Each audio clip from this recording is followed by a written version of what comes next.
Oi, gente. Senta aí que nós vamos bater um papo.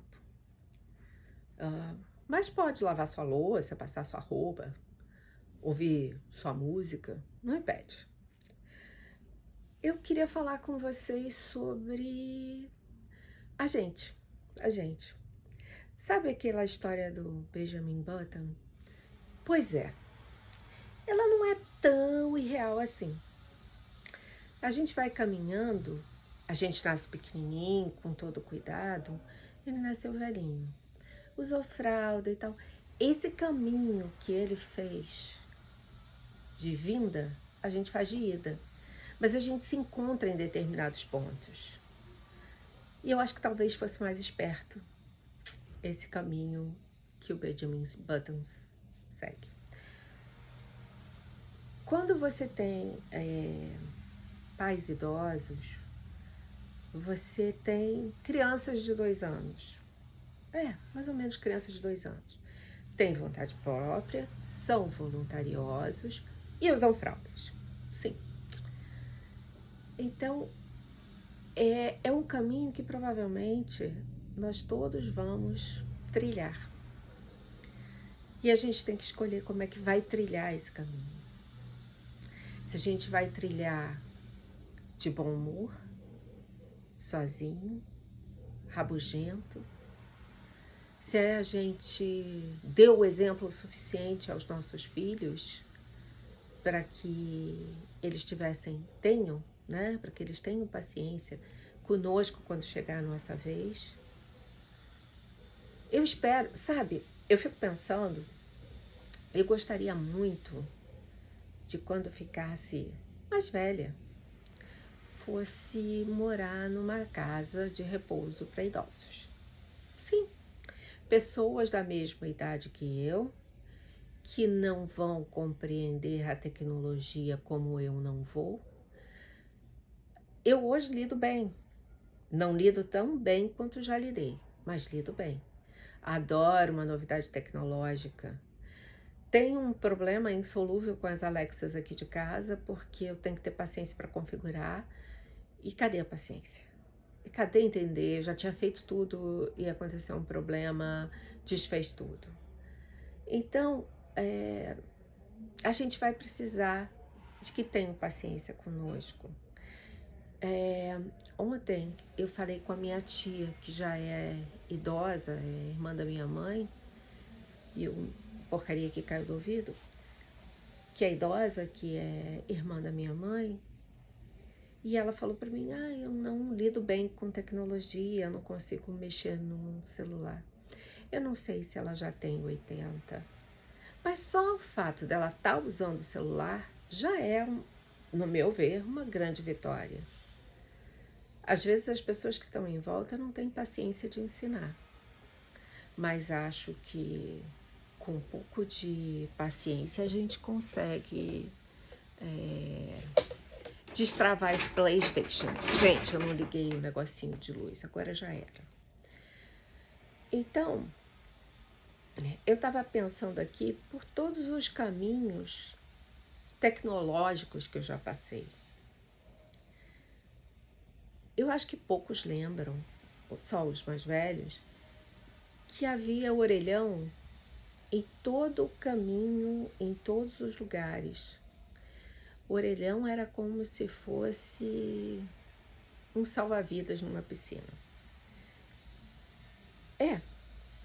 Os mais novos nem imaginam que é orelhão, né? Orelhão era onde ficavam os aparelhos telefônicos. Todo mundo usava orelhão. Era meio nojentinho. Eu era muito nojentinha também. Eu detestava pegar naquele fone que todo mundo pegava e não deixava aquilo encostar no meu rosto por nada. Mas era o que tínhamos para informar um pneu furado, pedir socorro, permissão, fosse o que fosse. O orelhão já foi a ficha. Pois é. E veio o celular. E tá aí. Ninguém sai sem celular. Quando sai sem celular, parece que tá pelado. E se acontecer alguma coisa, o que eu faço? Pede socorro? Pede o celular do amiguinho? mas a gente não sabe a maioria dos telefones de cabeça.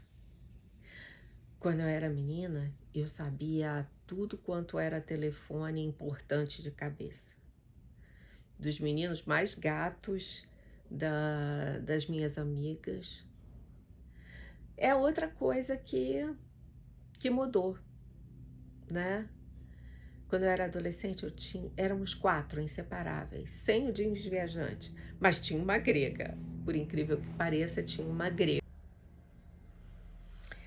Como eu ia dizendo, quando fui brutalmente interrompida por uma merda que eu fiz com o telefone, quando eu era garota, eu tinha 4 amigas muito próximas. Artemícia, que era grega, Renatinha, Maristela e eu. Quer dizer, eu tinha 3 amigas muito próximas. A gente só não tinha o jeans viajante. Como toda adolescente, a gente foi muito intensa, a gente vivia de um lado para o outro. E aí, dessas amigas eu não tenho mais notícia. Não existia Facebook, não existia... Só existiam cartas, o correio ainda entregava cartas, você acredita? Pois é, ele ainda funcionava, entregava cartas. E nós nos falávamos bastante até a 8ª série, que eu acho que agora é o 9º ano. E sumimos uma das outras. Artemísia eu ainda tinha contato. Mas a vida dela tomou um rumo muito amargo, muito triste. Eu não julgo, eu não vou falar, porque realmente não tem como julgar. E nem quero, porque quando a gente julga os outros, a gente julga com a mão pesada, como se soubesse de tudo. Eu descobri hoje que eu não sei de porcaria nenhuma e nem quero saber. Esses amigos de adolescência têm laços muito fortes dentro da gente que a gente nunca vai esquecer. Eu me lembro do rosto perfeitamente delas. E tem pessoas com quem eu convivi anos depois que eu não me lembro nem o nome. Nesse grupo tinha também 2 meninos, o Sérgio e o Chicão. Com o Sérgio eu ainda tenho contato hoje em dia, ele tem uma família linda e parece, graças a Deus, estar bem feliz. A gente, nesses tempos, não era tão comum pessoas separadas. As pessoas casavam e ficavam a vida inteira juntos. Alguns de maneira bem feliz, suportando várias coisas. O mundo mudou. Pois é, o mundo mudou. Coisas boas, coisas ruins, mas ele mudou. Quantas vezes você já pensou que você, ai meu Deus, para o mundo que eu preciso descer? Eu já pensei várias. Quando a gente vê as barbaridades com idosos, com crianças, com pessoas com dificuldades mentais, a impaciência da gente com quem entende menos, com quem tem menos a oferecer, ou que a gente acha que tem menos a oferecer. Eu queria contar um pouco a vocês do que foi meu pai. O meu pai, ele ficou órfão de pai e mãe aos 12 anos. Foi criado entre a família da mãe. Depois lutou muito para estudar, para ser o que era, foi trabalhar. Mas eu queria chegar num ponto. Como ele foi pai? Ele foi aquele pai de fazer vontade, de fazer rir, de levar para passear, de não ter preguiça de estar ao lado dos filhos. Quando ele estava em casa, a prioridade era a gente. Ele era uma pessoa daquelas que ajudam os outros, que levam a vida com muito amor, né? Depois, com 60 anos, ele ficou cego pela diabetes. Eu nunca vi aquele homem reclamar, maldizer a sorte. Meu pai continuou com o mesmo sorriso no rosto, com a mesma fala mansa, se esforçando para fazer tarefas que muita gente que enxerga não faz. Ele passava e-mail, ele gravava músicas para os outros com aparelho de CD, ele decorava a ordem dos botões, fazia conta de cabeça. Meu pai foi uma pessoa que soube passar pelo tempo, sabe? Ele soube pegar tudo que tinha para amargar a vida e transformar em delicadeza, em amor. Eu não posso dizer que eu tenho orgulho de ser filha do meu pai. Não é só orgulho, é gratidão. Gratidão imensa a Deus por ter sido filha do meu pai.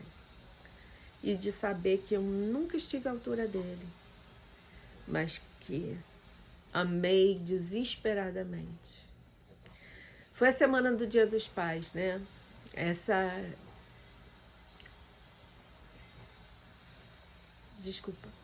Essa sexta-feira vai ser aniversário dele. Seria, né?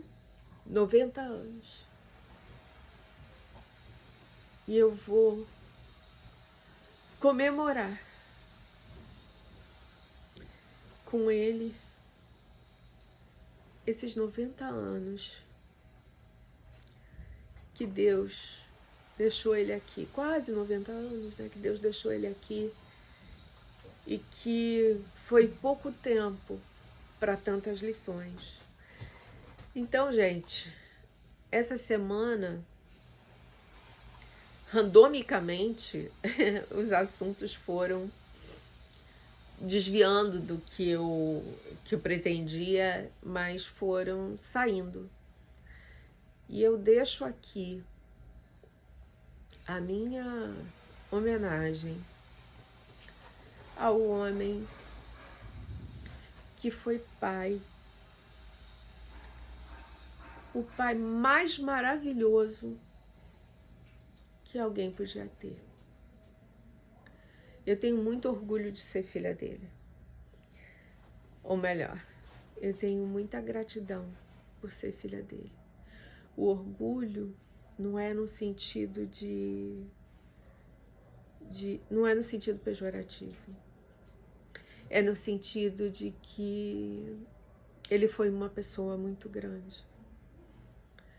Ele era honesto, inteligente, nunca encostou a mão num filho, nunca. Ele nunca acreditou em violência como forma de educar. Foi muito à frente do tempo dele. Então, quem tem pai, não importa que já tenha passado o Dia dos Pais, abraça, beija, porque hoje eu faço isso todos os dias. E tenho na minha varanda uma roseira de rosas vermelhas, como ele gostava. E todos os dias eu converso com elas. Jogamos as cinzas dele no mar. O meu pai está livre agora das dificuldades motoras que a doença impôs, da cegueira. E ele está no lugar que ele mais gostava. Quer dizer, ele não. As cinzas do corpo dele estão no mar. Ele, eu tenho certeza que está no melhor lugar que Deus podia pôr. deve estar aqui como um anjo da guarda do meu lado, do lado do meu irmão, do lado da minha mãe. E eu peço a vocês que deem seus melhores sorrisos. Eles são o que vocês têm de mais precioso e que os pais de vocês querem ver. Sorrisos. Sorria, porque o que a gente precisa dos filhos nesse momento é que sejam felizes. Boa semana para todo mundo. Desculpe a emotividade, mas vai ser um mês especialmente duro para mim. Então, da próxima vez eu prometo voltar com outro assunto mais alegre. E vamos ver como é que ficam os dias e a constância da postagem, tá? Eu peço que esse mês me deem uma certa liberdade nesse sentido. Um beijo, boa semana e fiquem todos com Deus.